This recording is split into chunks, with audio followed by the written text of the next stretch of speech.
Здравствуйте, дорогие друзья, мы начинаем наш воскресный Sveiki, вебинар. mėly draugai. Mes pradedame mūsų sekmadieninį webinarą. Kaip visada su mumis profesorius Michailis Laitmanas, Sinilievičius, Belacirkovskis, aš Semenas Vinakūras. Tema šiandien kabalistinė, aktuali knyga Zohar. Kabalistinė tema, sakau, bet aktualija tokia. Knyga Zohar, senovės knygos aktualumas. Na, jūs paprašėte šios temos, mes ją pradedame atskleisti. Yra daug vertimų į vairias kalbas, užduokite daug klausimų. Mes jūs be eilės, online, tiesiog uždavinėsime jūsų klausimus. Ravas.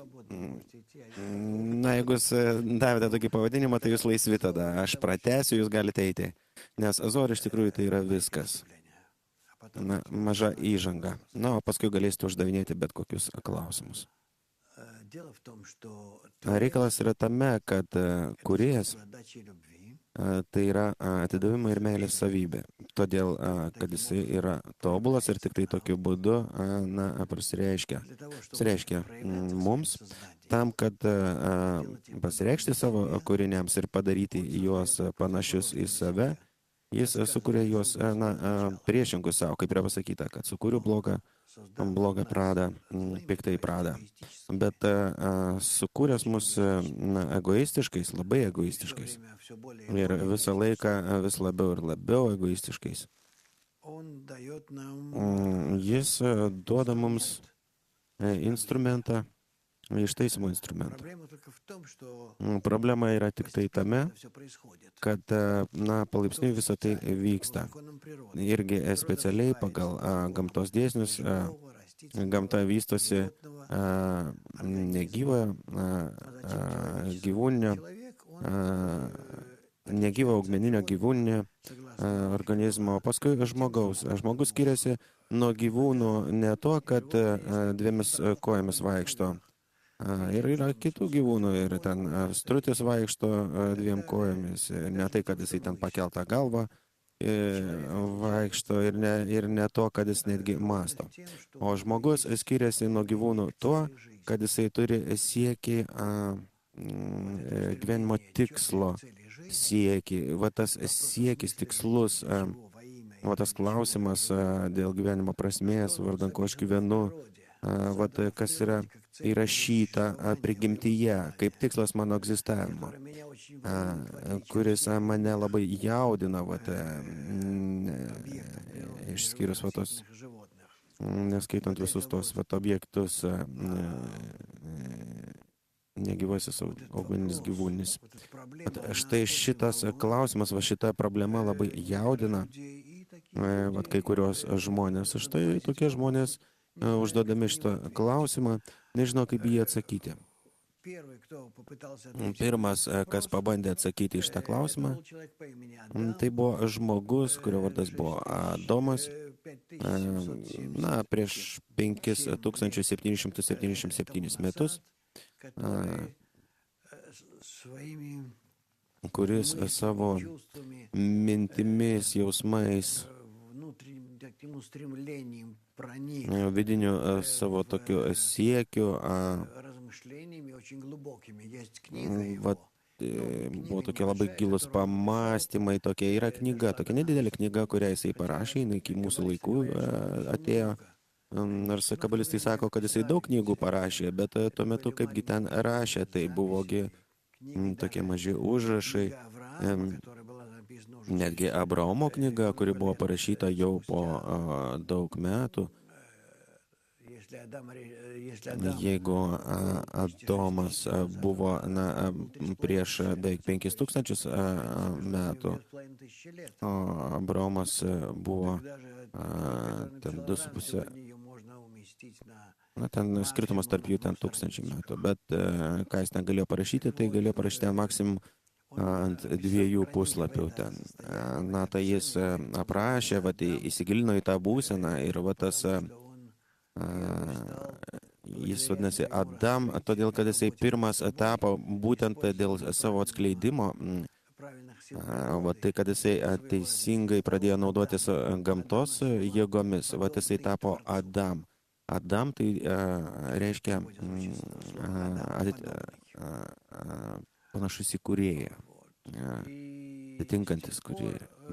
Tai ir nuo to laiko, kas vadinasi, va taip pajudėjo, daug žmonių po Adomo pradėjo naudotis jo metodiką, jinai atėjo po 20 kartų jo mokinių iki Abraomo, kurie jau senovės tam Babilone buvo, jisai buvo, toks pastorius, ne visai galbūt tokio teisingo kabalistinio požiūrio į tą gamtą. Jis tada galvojo, kad dvasingumas ten dalinasi į daugelį tų ten dievulėlių, kuriems irgi tenai reikia, juos reikia garbinti, bet vienintelis dalykas, ką jisai padarė tokio dydžio, tai kad jisai atrado, kad vietoj tų, kad tos jėgos gamtos, kurios veikia kiekviena savarankiškai, yra, ten galbūt tarpusavy irgi kažkaip sąveikauja. Ir, tų ten teigiamų, neigiamų tenai irgi tartų ten ir graikų dievų, jisai suprato, kad ne, visa tai yra neteisinga, kad visa tai, toks prieš vieną kitai prieštaraujančios gamtos jėgos, kad iš tikrųjų visa tai išeina iš vienos vienintelės jėgos ir vienintelio proto. Ir kad būtent tai reikia tirti, atskleisti, ir kad reikia prie tos jėgos reikia priartėti, ir tada žmogus iš tikrųjų pradės suprasti, kame ta gyvenimo prasmė, nes kitaip tai visi šitie amžiai, kurie praėjo nuo pat Adomo iki pat Abraomo, Abraomas galvojo, kad tada tai liks be pėdsakų,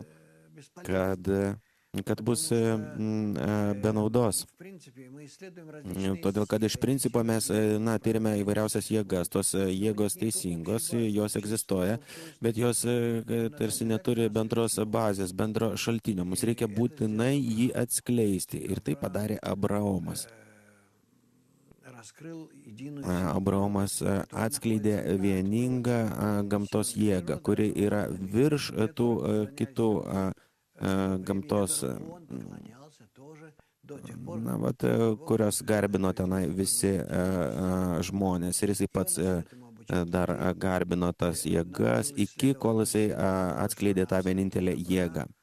Ir turėdamas tą jėgą atskleidė, kad ta jėga yra visiškai gera, vieninga, ir būtent tai jisai pradėjo aiškinti babiloniečiams. Ir mums atrodo, kad tai čia nieko tokio baisaus nėra, tarp to daug dievystės ir vieno dievo. Ne tai, kad reikia garbinti tą jėgą, garbinti tai reiškia būti atitinkančiu ją.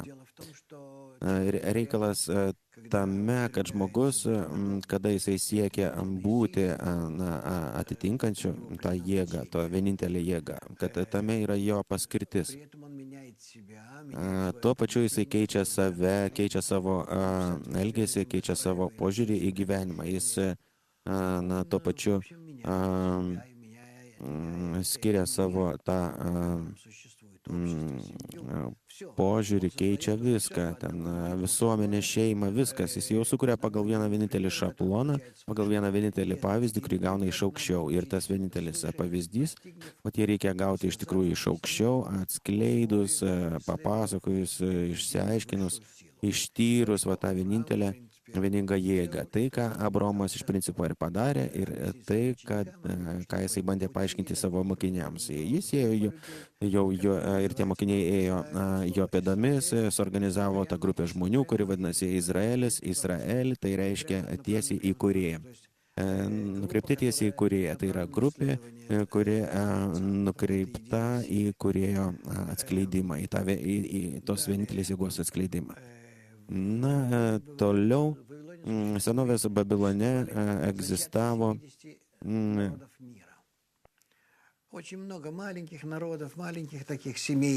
ten buvo pradžia tų 70 tautų, pasaulio tautų. Ten buvo daug šeimų, tų giminių, taip vadinamų Na ir ten buvo visiškai skirtingai, ten skiriasi vienas nuo kito, bet kada Abraomas pradėjo tarsi visiems aiškinti, pasakoti apie tai, kaip jisai atrado virš visų šitų aukštesnių jėgų, atskleidė vieną vienintelę gamtos jėgą, kuri apjungė visus savyje. Tai paskui jį pradėjo eiti žmonės, atstovai iš visų šitų tautų, ir Abraomas surinko juos kartu, ir jie nepasijautė, kad jie ten kad jie kilę yra iš ten skirtingų vietų, ten filosofijų, teorijų, praktikų ir taip toliau, religingų. Na, jie iš karto atitrūko nuo viso šito ir pradėjo studijuoti pagal Abraomo metodiką, pradėjo tirti visą pasaulį, tai yra aprašyta kūrimo knygoje, Abraomo knyga. Ir nuo tų laikų pradėjo rašyti, jau žmonės pradėjo rašyti apie vienintelę gamtos jėgą. Na ir taip toliau. Ir toliau šita grupė atskleidė susijungime tarpusavyje, tai yra susijungus tarpusavį, sudarius tokias sąlygas, kad kaip vienas vienintelis organizmas, ta gruputė atskleidžia tą vienintelę gamtos jėgą. Tai išeina taip, kad žmogus iš savęs gali sukurti tam tikrą laboratoriją. Tiksliau, ne iš savęs, o iš 10 žmonių. Kodėl 10? Dešimtukas, todėl kad mes taip esame sukurti iš tų 10 pradų, tai nedaugiau ir nemažiau. Tai irgi atrado Abraomas, jis irgi aprašė visą tai, taip vadinamos 10 sferot. Ir jeigu susirenka 10 žmonių ir teisingai susijungia tarpusavyje, tai jie pradeda tarpusavyje, teisingame tame susijungime, pradeda matyti, jausti tą atsiradimą naujos jėgos. O save jausti kaip sistemą, būtent teisingame ryšyje tarpusavyje, jie pradeda jausti savyje kaip sistemą, kurioje atsiskleidžia šita jėga. Ta sistema vadinasi 10 sferot, tai yra 10 žmonių, kada jie bando susijungti tarpusavyje, virš savo egoizmo, visiškame atidavime, ryšime tarpusavyje. Jie pradeda, kai pasireiškia tarp jų šitas ryšys, 10 sferų forma. Ir viduje tos sistemos 10 sferų pasireiškia užpildymas jų. Tai yra ta jėga, kuri užpildo juos, kuri juda juose, jaučiasi juose, persilieja juos. Na, ta jėga vadinasi kūrėjas. Jie tai atskleidžia kaip priežastį. Jeigu iš tikrųjų esame iš priešingos gamtos pusės, tai yra nuo kūrėjo, tai ta jėga kūrėjas sukūrė savo tokią sistemą, sukūrė 10 sferot, ir iš tų 10 sferot įvyko jau visa kita. Kaip mes tyrėme mokomės kabalos moksle, iš viršaus į apačią, iš begalybės pasaulio iki mūsų pasaulio, ir žmonėse, ir augaluose, negyvoji gamta. O iš kitos pusės, tai yra iš apačios į viršų, mes einame į tai, kad mes patys iš savęs sukūrėme iš 10 tokią sistemą atskuriame, kurioje atsiskleidžia kūrėjas. Čia iš principo yra ir pats kabalos mokslas. Mokslas apie tai, kad bet kokie 10 žmonių pasaulyje susijungia tarpusavyje, gali ir šiandien pagal Abraomo metodiką rasti teisingą susijungimą tokį, kuriame atsiskleista aukštesnioji gamtos jėga kūrėjas. Ir tokiu būdu, keičiant iš savęs abipusius tokius santykius, jie tarpusavį gali atskleisti kūrėją. Šito užsiima kabalos mokslas. Kada jie visą tai atrado, atskleidė, jie visą tai ir perėjo, išbandė savęs, sukūrė tokią didelę grupę, kuri vadinasi Izraelio tauta. Ta grupė aprašė visą tai, pakilo iki aukščiausio lygio, aprašė tai knygose, tai yra Biblija, pranašai ir šventi raštai. Taip vadinama trilogija. kurioje jie aprašė visus tos santykius, abiejus santykius tarp žmonių, kurie buvo įvairiose ryšiuose tarpusavyje ir būtent ko dėka, kad šito dėka įvairiose emanacijose, išraiškose, pasireiškimuose, pasireiškia ta vienintelė jėga, kūrėjas, aukštesnioji jėga. Ir taip pat tai buvo aprašyta ir kitoje formoje, mišnas formoje. Mišna tai kartojimas Toros, Biblijos, dar buvo tokia knyga. Na ir paskui Talmudas, Babilono Talmudas ir Jeruzalės Talmudas. Tai čia yra dvi didelės knygos, kurios atskleidžia dar daugiau tai, kas buvo atskleidžia tai dar daugiau, kas buvo parašyta prieš tai būsiuose knygose. Ir už to kūrimo, už visko stovi knyga Zohar. Ta knyga, kuri yra parašyta ypatinga kalba. Ji iš principo kalba visą tą patį, ką ir kalba visos tos kitos knygos, nes visos tos knygos, kurias mes vadiname šventomis, jos kalba apie šventumą. Šventimu vadiname atidavimo ir meilės būseną. Būsena, kuri realizuojasi virš mūsų prigimties, egoistinės, virš mūsų santykių. Paimti, atimti, nuplėšti, gauti, apgauti, visą tai, kas egzistuoja mūsų prigimtyje. Prigimtyje mūsų pasaulio. O tai, kas yra prieš tą prigimtį, priešingą, tai apie ką galime kalbėti ar svajoti, bet įvykdyti niekada negalėsime, jeigu nenaudosime kabalos mokslo.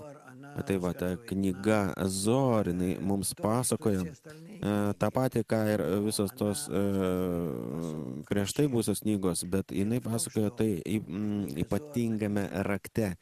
Reikalas tame, kad knyga Zohar buvo parašyta po to, kai šita grupė, kuri vadinasi Izraelio tauta, iš tikrųjų grupė tai didelis dešimtukas žmonių, kurie savo viduje tyrė kūrėją.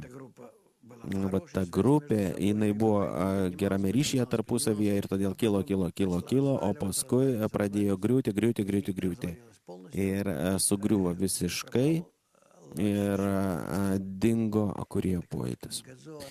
Tai Zohar knyga, jinai parašyta jau po to, kai tie dalyviai iš tos grupės nukrito nuo jų dvasinių aukštumų, nuo to pojūčio kūrėjo.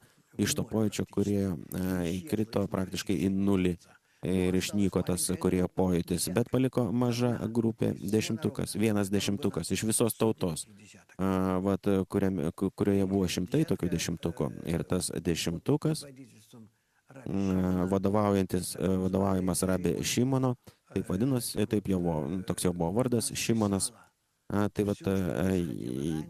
Jis parašė visą tai, dešimtukas parašė visą tai, kas vyko anksčiau, kabalistinėme rakte, teisingoje formoje. Ir paslėpė tos raštus, kurie paskui atsiskleidė visiškai kaip ir tokiu atsitiktiniu būdu, nors mes suprantame, kad gamtoje atsitiktinumo nėra, gamta neatsitiktinė. Ir knyga Zohar atsiskleidė jau po daugelio kartų, kažkur tai 11 amžiuje, kažkur 1000 metų buvo paslėpta knyga, paskui atsiskleidė ir paskui po truputėlį jie pradėjo naudotis žmonės, ir jinai tapo žinoma,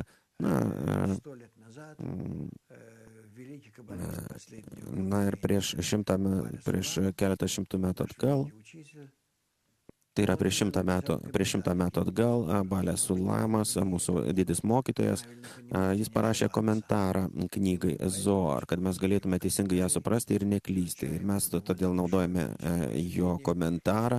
Ir tai čia gavosi didelis kūrinys.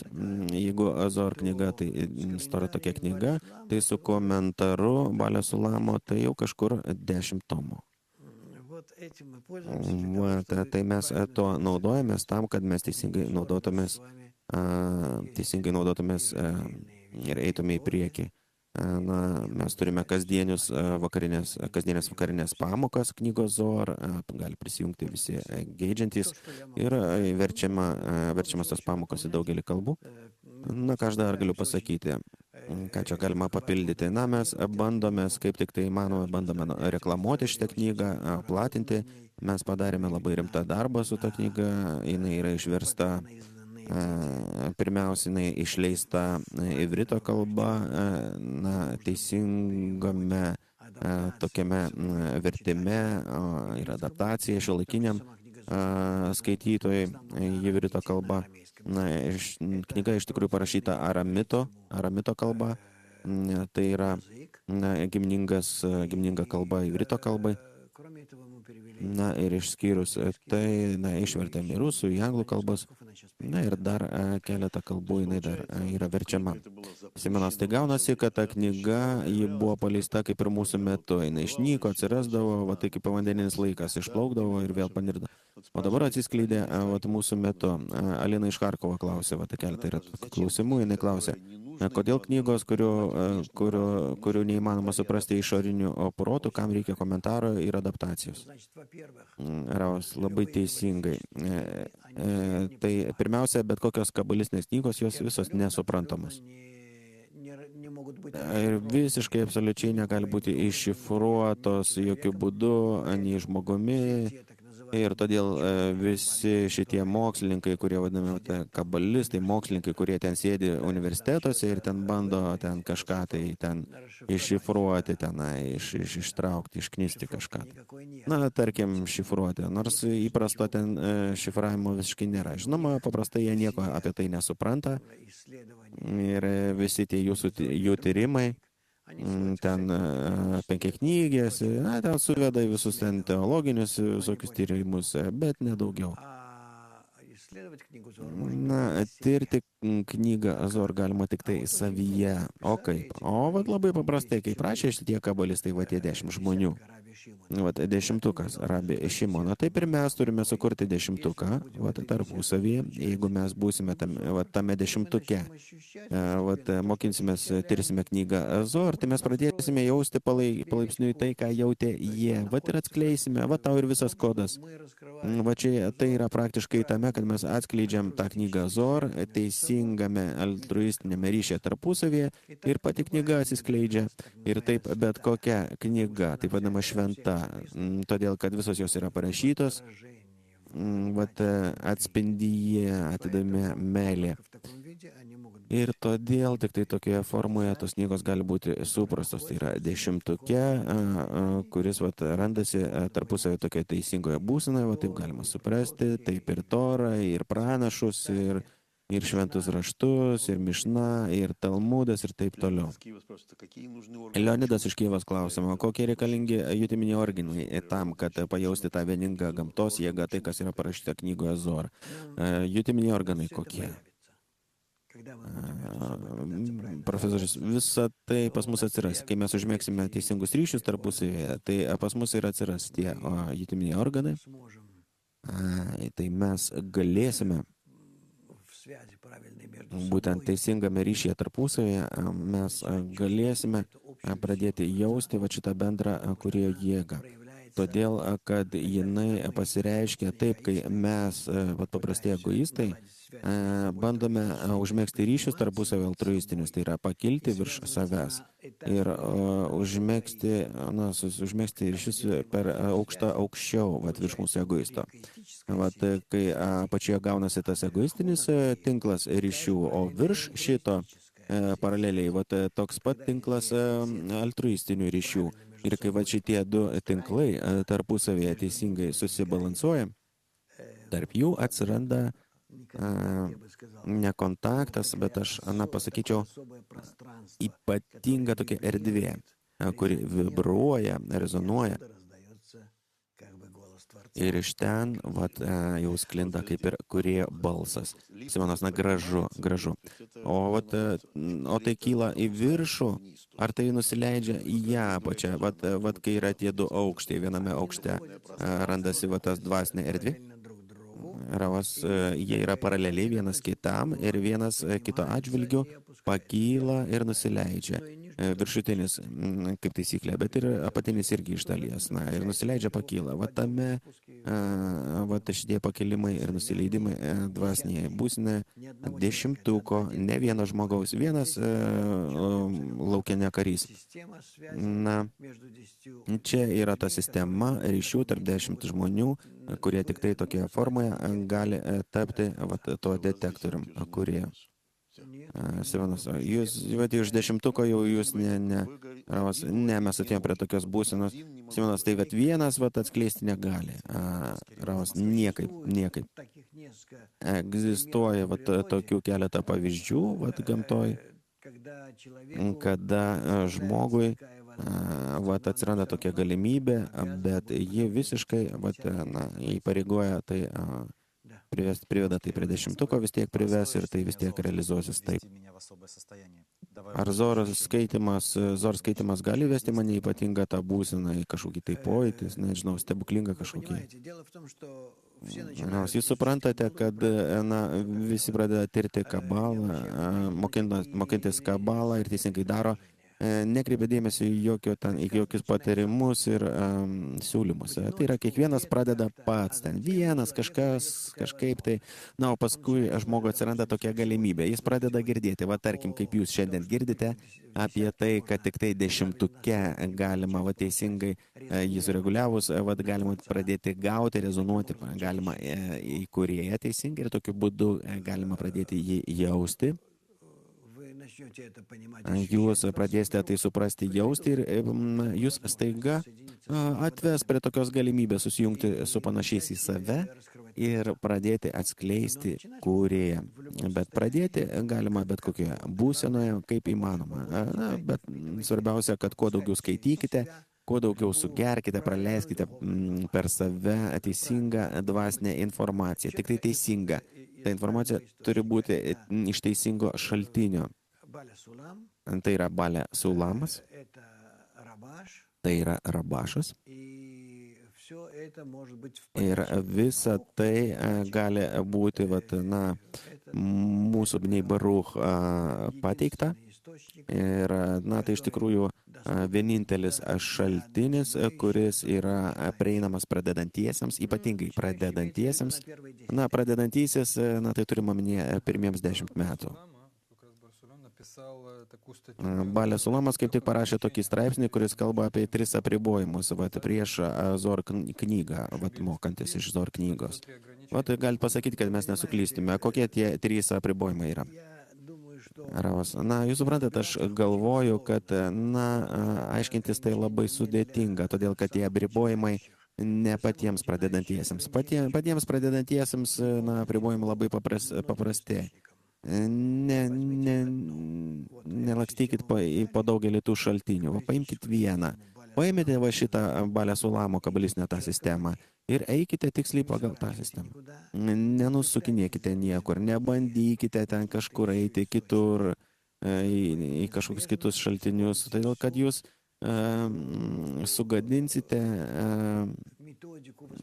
sugadinsite visą tą savo metodiką, suvokimo metodiką ir jums nieko nesigaus.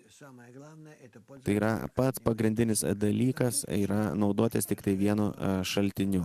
Šiuo atveju, kas jums yra siūloma, tai yra Balė Sulamas, Rabašas, Bnei Baruch. Klausimas iš Maskvos. Jeigu aš neturiu galimybės užsiimti su grupė 10-ką, tai man nėra prasmės man tada kabalos studijuoti. Ravas, ne, jūs galite studijuoti kabalą, čia nėra jokių problemų. Bet reikalas yra tame, supraskite, kad realizacija kabalos iš tikrųjų, jinai vyksta susijungime tarpusavėje. Tas susijungimas 10-ko gali būti ir virtualus taip pat. Taip, kad jūs gausite tokią galimybę. Tai yra, jūs kalbate apie virtualią grupę. Taip. O kol kas prašymas mokytis. Jūs turite per save, kaip per tą mėsmalę leidžiamą. Mėsą, daržovės, taip toliau. Bandykite tą patį daryti, perleisti per save, kuo įmanoma daugiau kabalistinės medžiagos. Kaip galima tirti tą knygą Zor savyje, jeigu aš negaliu pasitikėti savo jokiais pojūčiais, nes jie egoistiniai. Ravas, jūs ne vienas tyrite knygą Zor. Kai susijungite tarpusavyje, su dar 9 savo draugais, tai jūs anuliuojate save, jūs pakilate virš savęs. Tai yra, iš jūsų nieko nebelieka išskyrus noro atitrūkti nuo savęs pačio. Ir tas atitrukimas nuo pačio savęs, jis duoda jums galimybę pajausti tai, kas vyksta ne jumise. Ir taip kiekvienas iš šito 10, kada jūs pradedate jausti tai, kas vyksta ne jumise, ir taip kiekvienas iš jūsų draugų, būtent tame pojūtyje, ne savyje, mes susijungiame ir suformuojame tokiu būdu, suformuojame naują ryšių sistemą, tinklą, kuriame pradeda atsiskleisti kūrėjas. Ir tas pojūtis, jis visiškai nėra susijęs su mūsų žemiškais, su prigimtiniais, su žemiškomis prigimtinėmis savybėmis. Ir tai iš tikrųjų randasi kitoje pusėje, tai yra už to egoistinio pasaulio. Mokinys klausia, kaip ji gali būti naudinga, jeigu atrastas tik fragmentas. Ravas reikalas tame, kad iš tiesų knyga Zor, ji buvo parašyta labai didelėje apimtyje. Tai buvo kažkur, aš nežinau, galbūt apie 100 knygų. Mokinys taip pasakoja, kad kupranugaris apkrautas tomis knygomis tai galėjo panešti. Ravas taip. Kiekviena knyga tais laikais taip pat daug sverdavo. Bet reikalas tame, kad išskyrus tai, mums ir nereikia tiek. Mes turime suprasti, kad jeigu mes atkasime, kas yra vadinama, iš tos senovinės knygas tik bent 10 dalį, pirma, tai to niekas ir net neslepia. Mes, mokslininkai, tyrinėtojai, ir kada kabalistai atskleidė ir pradėjo tyrinėti, tai prieš 10 amžių jie pradėjo ją nagrinėti nuo 11 amžiaus. Tai jie aptiko, kad tuo pačiu jie nieko nepraranda. Todėl, kad knyga Zor tik nustato žmogų į teisingą kūrėjo suvokimą. O toliau jis pats eina jau savo jėgomis. Kaip vadinama, pagal principą, žmogaus siela moko jį. Ir todėl tai, kas yra parašyta ir neparašyta ir nedarašyta knygoje, kuri yra prieš tave, tu atskleidi ir parašai pats savo širdyje. Tai reiškia savo išteisytose noruose, mokinys. Tai nereikia žinoti komentarų žodžiams, jeigu tu nesupranti to žodžių. Ravas, jeigu aš suvokiu jau aukštesniuosius vaizdinius objektus, kūrėja savyje, tai man nebereikia nei knygų, nieko. O gerai, knygos, žmonės, kurie pirmą kartą atskleidžia, jie nežino, apie ką rašo. Ravas, tai nesvarbu. Visiškai nesvarbu, ką jie žino, ko ne. Svarbiausia, kad jų siekis pažinti, jis iššaukia ypatingą jėgą. Taip vadinama, taip pat Zor. Zor išvertus tai yra šviesa. Ir išeina taip, kad jie iššaukia savo supančią šviesą, taip vadinama supantį, jie supa mus. Žmonės, kurie mokosi kabalos, jie iššaukia savo, pasirinktinai iššaukia šitą šviesą ir ji padeda juos valyti, pakelti, valyti. Iki pat tokios būsenos, kol pradeda jausti aukštesnį pasaulį, kurie mokinys parašyta ten knygoje apie komunikacijos dėsnius tarp žmonių. Ravas, taip, ten parašyta apie komunikacijos dėsnius, bet jie neatsiskleidžia kaip komunikacijos dėsniai šiandien mums. Jie atsiskleidžia tokiais tik tiek, kiek mes juos atskleidžiame. Tai yra, knyga veikia pradžioje žmogų tokiu būdu, kad pritraukia jam aukštesnėje šviesą. Ta šviesa keičia žmogų, valo, teisingai sujungia su kitais. O po to ryšyje tarpusavyje jis pradeda atskleisti knygos Zor tikslą. Mokinė klausia, kaip knyga gali daryti poveikį mums dvigubame vertime, kada pasikeitė žodžių prasmės per 2000 metų. Buvo daug kartų išversta. Ravas, jūs kalbate kaip mokslininkas, kuris tyrinėja kažkokią sritį savo protų. O čia dirba visiškai kitas suvokimo aparatas. juk jūs atsisakote savojo proto. Jis yra žemiškas, jis priklauso jūsų gyvūniniam kūnui. Jūs atsisakote savo egoistinio suvokimo.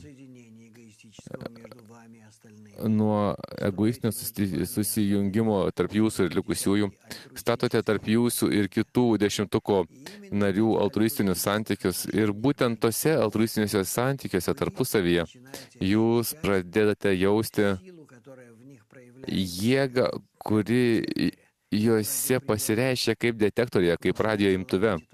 Jūs pradedate gaudyti tą jėgą ir iš to jūs ir studijuojate. Toliau jūs studijuojate, tyrinėjate savo tarpusavio santykius tarpusavyje 10. Jie turi labai daug skirtingų natūraliai konfiguracijų, savybių, apraiškų ir atitinkamai pagal tai jūs tyrinėjate, kaip pasireiškia ta aukštesnioji jėga ryšiuose tarp jūsų. Ir ant to iš principo viskas ir pastatyta. Ryšys tarp jūsų 10 dalyvių yra vadinamas kly arba indas, o pasireiškianti jame jėga vadinama kūrėjas, šviesa. Dar viena citata iš Ramako, kabalisto. Knyga Zor, švitėjimas pavadinta taip, todėl kad išskleidžia švyti šviesa iš aukštesnio šaltinio. Ir visi besimokantieji iš tos knygos gauna poveikį virš savo žinojimo, todėl kad ta knyga... Dar vienas klausimas. Hipotetiškai, ar galėjo Zor parašyti 10 moterų? Hipotetiškai, žinoma, kad galėtų, bet mes esame taip sukurti mūsų pasaulyje, kad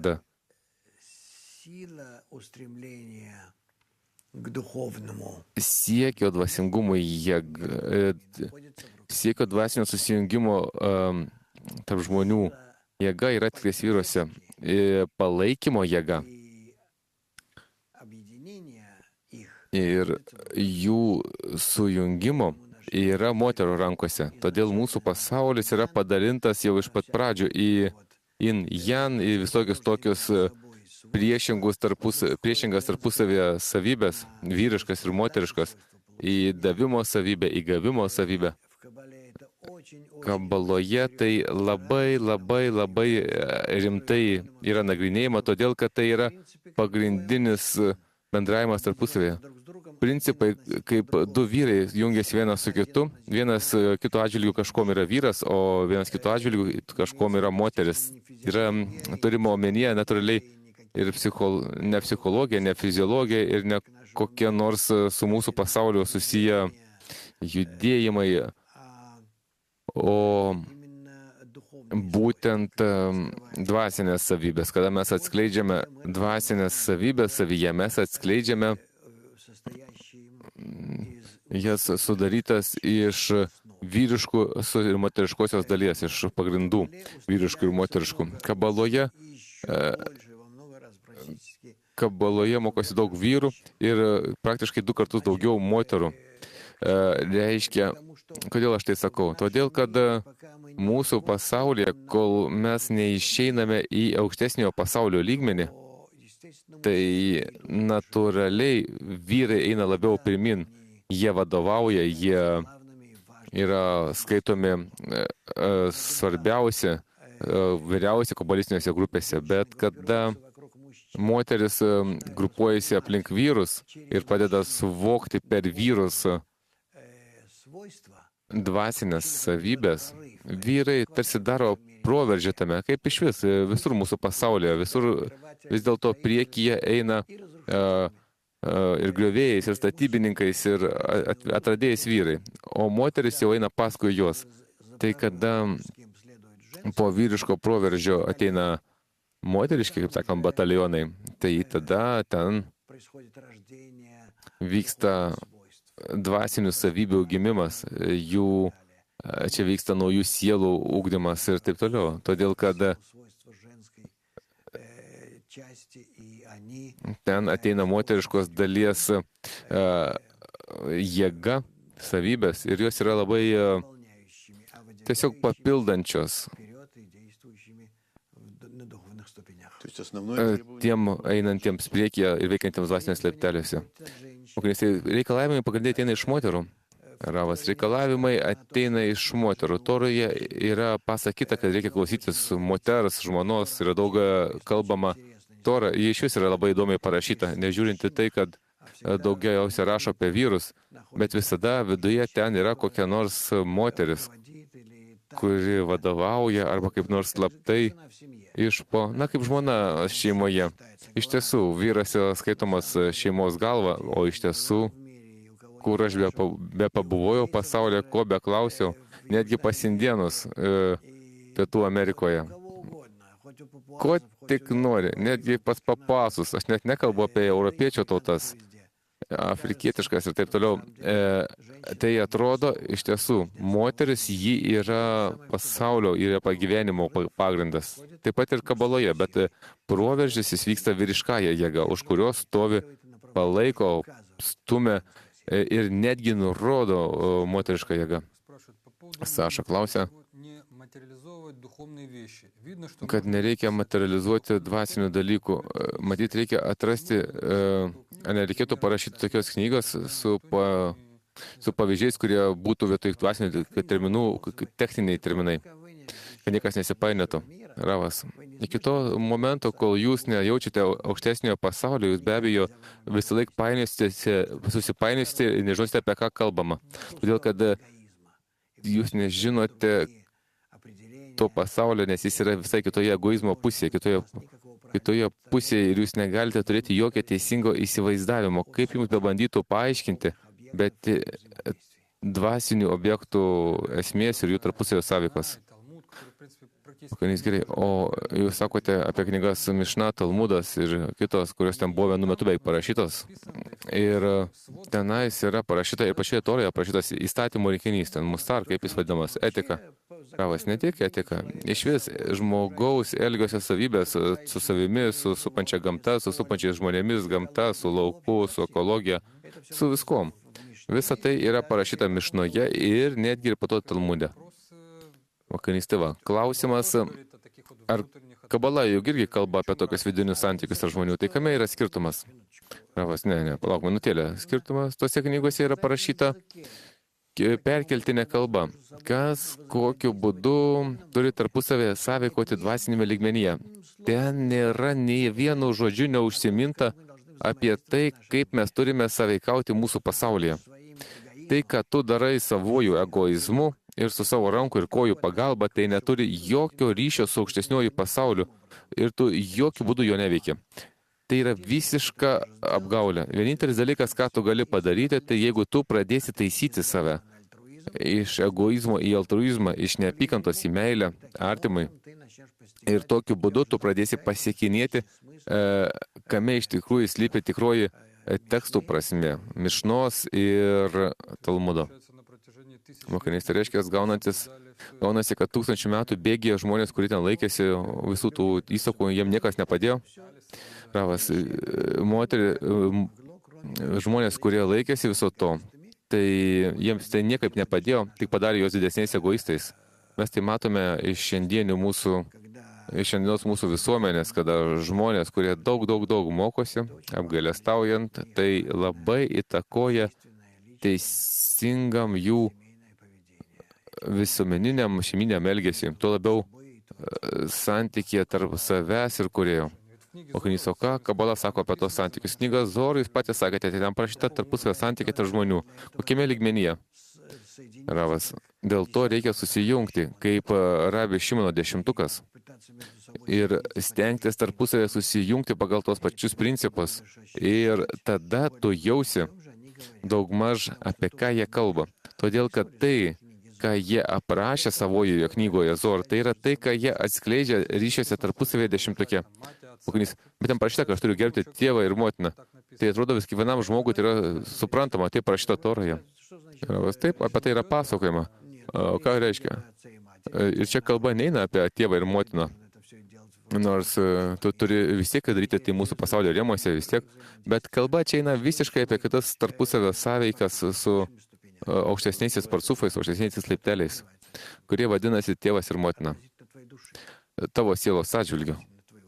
ne tavo kūno atžvilgiu. Mantas Stasiūnas klausia, ar galima atskleisti blogį savo vidėje, klausant arba skaitant knygą Zor, ir netgi nesiekiant to? Ar tai tik atsiskleidžia šilumos ir meilės santykiuose, kaip jūs sakote? Ravas, bendrai meilė ir šilumoje.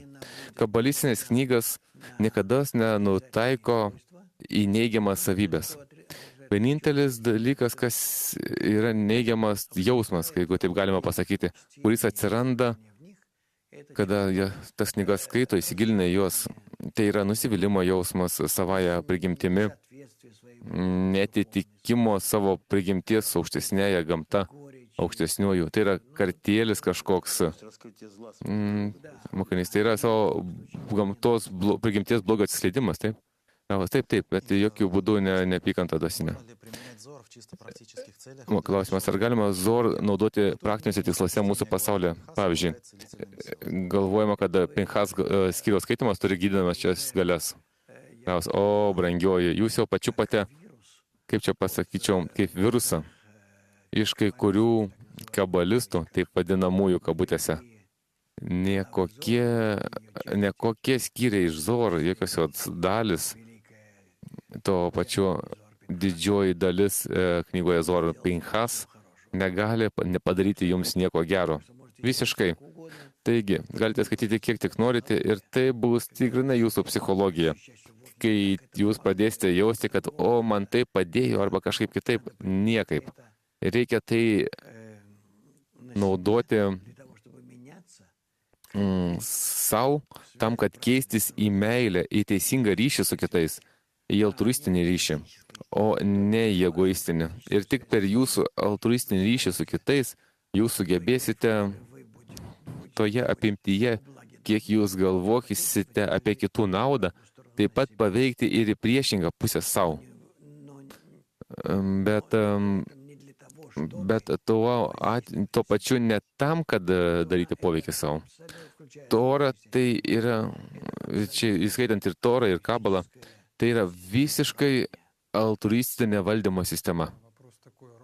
Mokinys klausimas toks. Roma iš Niurbergo užduoda klausimą, kas pavadino mokslą, kurį mes studijuojame Kabala. Ar tas pavadinimas susijęs su Zoro parašymo laiku? Iš kur kilęs Kabalos pavadinimas? Ravas, ne. Šis pavadinimas jis egzistuoja jau Abromo knygoje. Mokinys, Kabalos žodis? Ravas, taip. Šitas žodis reiškia gavimą. Todėl, kad pati svarbiausia tai yra materijos savybė, kuri sukurta. Tai yra gavimo savybė. Tai Kabalos išmintis reiškia ypatingą gavimo savybę. Kūrėjo atskleidimas. Mokinys, tai kada mes sakome Kabalos mokslas arba Kabalos išmintis, tai jau žinojo pirmosios šventyklos laikais taip pat. Ravas dar anksčiau, dar gerokai anksčiau negu iki tol. Kaip tai? 1500 metų iki tol mes jau tai sutinkame. O ar tai buvo anksčiau? Aš negaliu pasakyti, tiksliai to neprisimenu. Ir po to buvo labai daug knygų, kurios su laiku išnyko. Jos tiesiog mums nereikalingos, todėl jos palaipsniui išnyksta. Iš vis, tarsi jų nėra. Mokinys, kurios buvo parašytos dar iki pirmos šventyklos. Ravas, nuo Adomo, nuo Abromo. Ir po to taip pat. Tarkim, mes nežinome knygų, kurias parašė pats Abromas, išskyrus Jecera knygą. Icchakas, Jakovas. Rambamas rašo, kad jis parašė daug knygų, tas Abromas. O kurgi jos? Mokinys, tai sakykite, kodėl Torą tik jūs vadinate Torą, kad tai yra Kabala? Daugiau niekas kitas. Ravas, jie gali vadinti kaip nori. Aš manau, niekas kitas, tik Kabala. Mokinys, tai Tora taip pat Kabala. Tai Kabala ar metodika, ar knyga?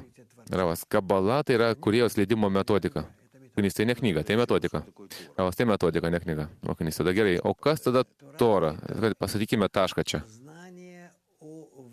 Ravas, Tora tai yra žinojimas apie aukštesnę šviesą. Ir viskas. Mokinys, o Mišna ir Talmudas tai taip pat. Ravas, tai Tora, tai pratęsimas. Iš vis, visa pagrindinė knyga, tai yra tai, ką parašė Mošė, tai Tora.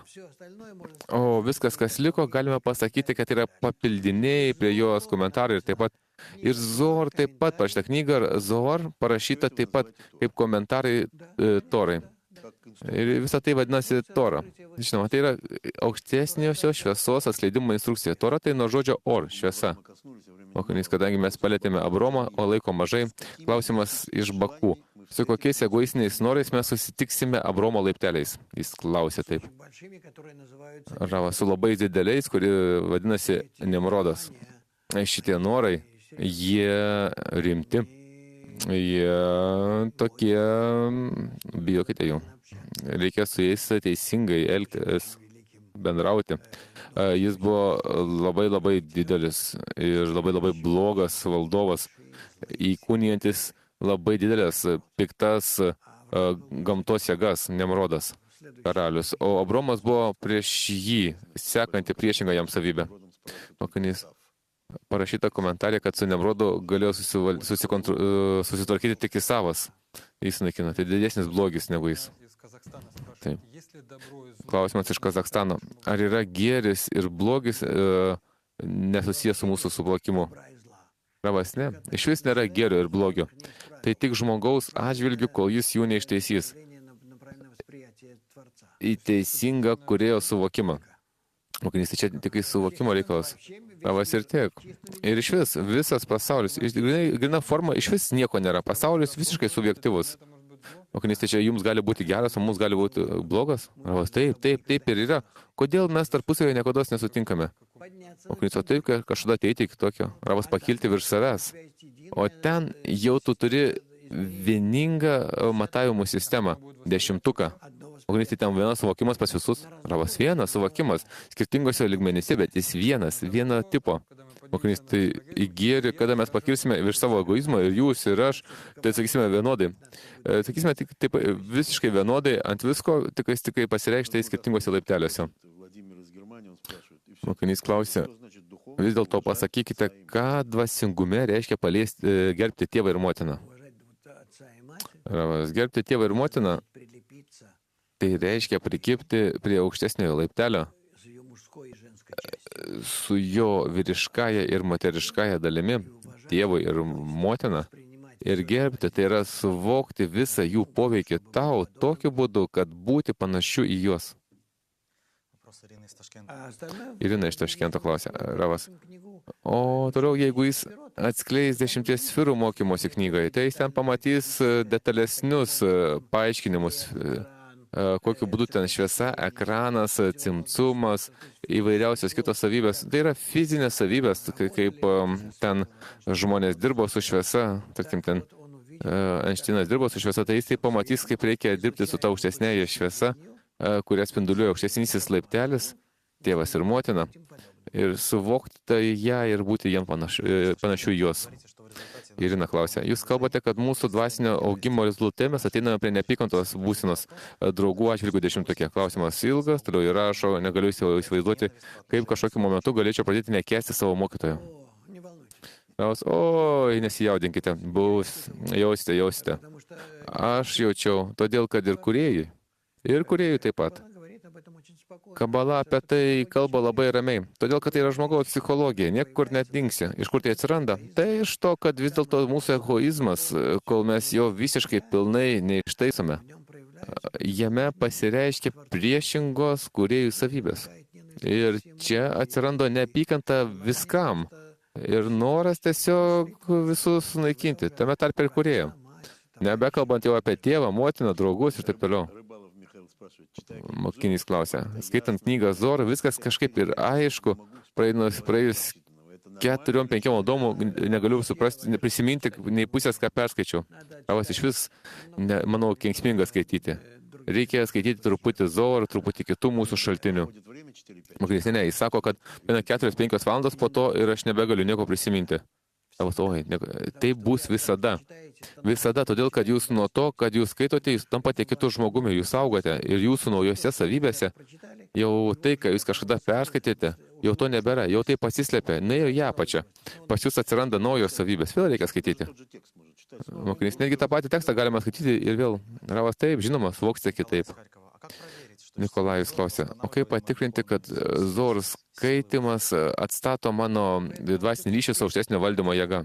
Ravas, jūs galite tai pajausti tame, kad jūs keičiatės. keičiasi jūsų savybės, santykiai su kitais, jūs praeinate pro labai daug audringų būsenų, tokių pusiau tokių supainiotų, kai jūs keičiatės viduje, keičiasi jūsų požiūris į tyrinėjimą, į atskleidimą, į suvokimą, į analizę, sintezę, įvairiausius nustatymus. Jūs pradedate jausti tiesiog, kad jūs, aš taigi matau iš mokinių, aš prisimenu tai ir iš savęs, kaip žmonės taip, jie tampa tokiais išfokusuotais, nebeaiškiai viską mato, suvokia, supranta, girdi. Tai būna tokios būsenos, tai yra pokyčiai, kurie vyksta žmoguje. Kabalistai tai žino, jie tai sveikina. Ir palaipsniui žmogus pradeda valdyti tokias būsenas. Jis džiaugiasi jomis, todėl kad tai sako apie suvokimo ligmens pokyčius. Andrėjus iš Maskvos klausė, mes pasiekime dvasinį pasaulio susijungime. Kodėl tada kabalistai viską pasiekė vienumoje? Kodėl kabalistai visi pasiekė viską po vieną? Ravas tai ne po vieną. Praktiškai niekada pas juos nebuvo nieko po vieną. Tik apie juos taip rašoma, kaip apie vieną žmogų. Kaip mes kalbame apie Rabį Šimoną. Mes pamirštame, kad jis turėjo 10. Apie kitus ten. Mokinys, tai nebūtinai reikalingas fizinis 10, kuris sėdi. Kiekvienas kabalistas turi savo 10. Ravas vis tiek turi būti pas žmogų maža grupė žmonių, nors turi būti bent vienas išskyrus jį, su kuriuo jis galėtų nustatyti savo altruistinius santykius virš egoistinių santykių. Ir ten būtent ir atskleidžia kūrėją. Mokinys, o sakykite, knygoje Zohar kartais sakoma, kad aprašytos visos žmogaus būsenos, žmonijos, ar iš tiesų ten galima atrasti viską, visiškai viską. Knyga Zohar, ji į save įjungia visus 125 laiptelius. Žmogaus pakilimo nuo mūsų pasaulio iki aukščiausio dvasinio pasaulio taško. Mokinys, o kas materialiame? O kas vyks materialume? Viską galima sužinoti taip pat. Ravas, materialume nieko nevyks. Materialus pasaulis tiesiog išgaruoja iš mūsų pojūčio suvokimo, kadangi jis iš vis ir taip neegzistuoja, išskyrus kaip mūsų suvokime. Mokinys, bet iki tol, kol jis išgaruos, tai keletą metų iki tol. Ar galima kažką sužinoti? Ravas, nieko nebus. Priklausomai nuo to, į kokį laiptelį tu įeini, tu pradedi pajausti, kiek jis vis labiau ir labiau tampa vaiduoklišku.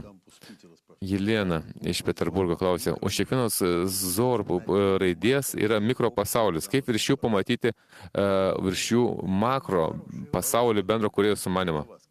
Ravas pasija, toks geras klausimas. Toks mokslinis, čia tokia geras užlenkimas. Aš pasakysiu, kad yra žmonės, kurie siekia analitinio nagrinėjimo, yra tokie žmonės, kurie siekia sintetinio nagrinėjimo. Aš sakyčiau, kad kabaloje viskas yra susimaišę vienas su kitu, bet yra kabalistai, kurie užsiminėjo labiau sintezę, o ne analizę.